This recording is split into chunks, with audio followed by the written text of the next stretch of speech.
Yesterday, we presented our quick and easy guide to selecting an Eastern Conference team to temporarily cheer for in the playoffs. Today, our job gets a little bit harder. Picking a Western Conference team feels a little wrong. Even though the Kings didn't even sniff the playoff spot at all during the season, it still feels sort of dirty to allow yourself to feel positive thoughts for another team in our own conference. If you're daring enough though, there are some intriguing options, and some familiar faces among the ranks. Onwards. Related a Kings Fans Guide to the Playoffs, Eastern Conference Edition. Nashville Predators in favor, Southern Hockey. Always root for Southern Hockey and purists to lose their minds because a Southern hockey market is successful. Anyway. The back-to-back Central Division champions are always fun to watch, and they play high-octane hockey. You never know what you're going to get. Are they going to be good? Is Pekka Rinne going to bail them, or will he be questionable? What is defense? Fully capable of scoring 6 goals, they're equally capable of giving up 7. It's fun and slightly stressful. And since you don't have to answer these questions about the Kings, you'll be stressed out about Music City. Also, they have PK Subban, and a happy PK Subban is good for the soul. Against, they employ Zach Ronaldo, Cody McLeod, and Austin Watson.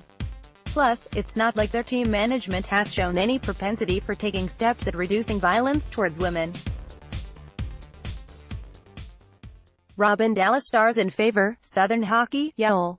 That's why you should root for Dallas. Jamie Benn, Tyler Seguin, former King for a hot minute. Ben Bishop plus Roddick Faxa is damn fun to watch.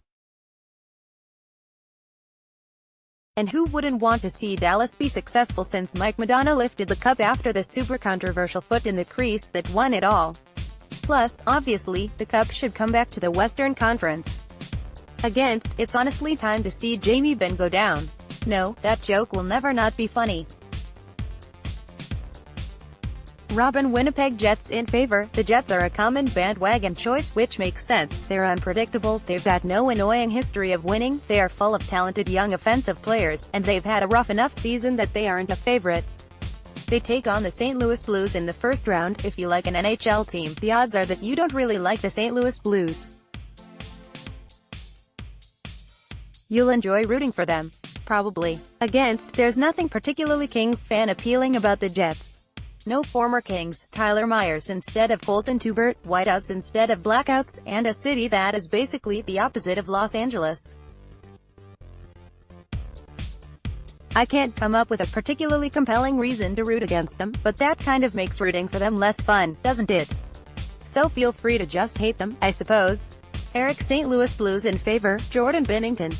Watch his the 1st of May 24 record, 1.89 goals against average and .927 save percentage dominate in the playoffs.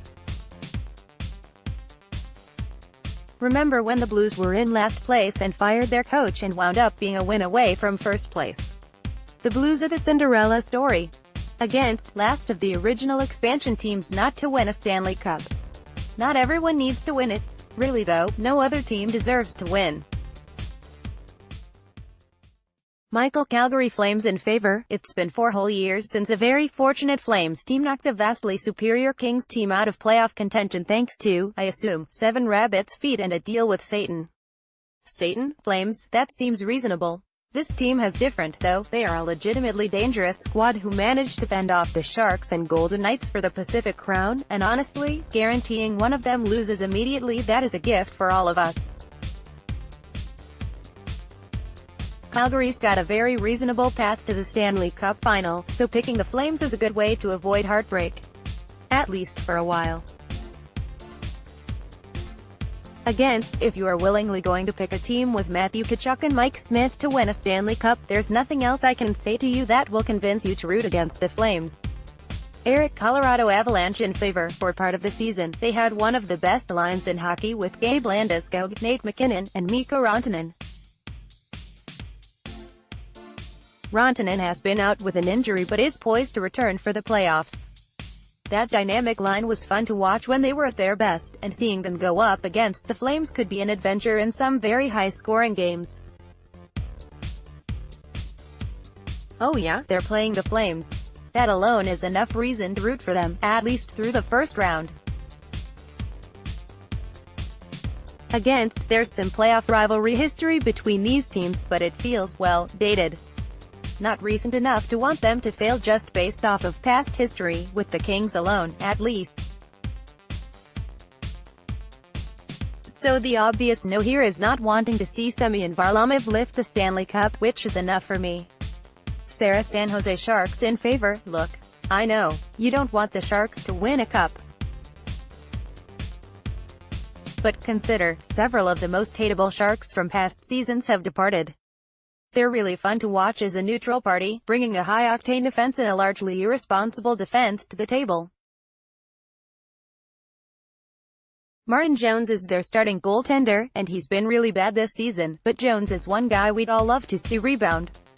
Joe Pavelski would be the first guy to raise the cup, and he seems nice. Eric as a Kings fan, you fall into one of two camps. Loved seeing Ron Burgundy taunt the Sharks for their lack of cups from the Kings broadcast booth. Preferred the humor of Ron Burgundy being intimate with a bean burrito in the Kings broadcast booth. If you're in camp,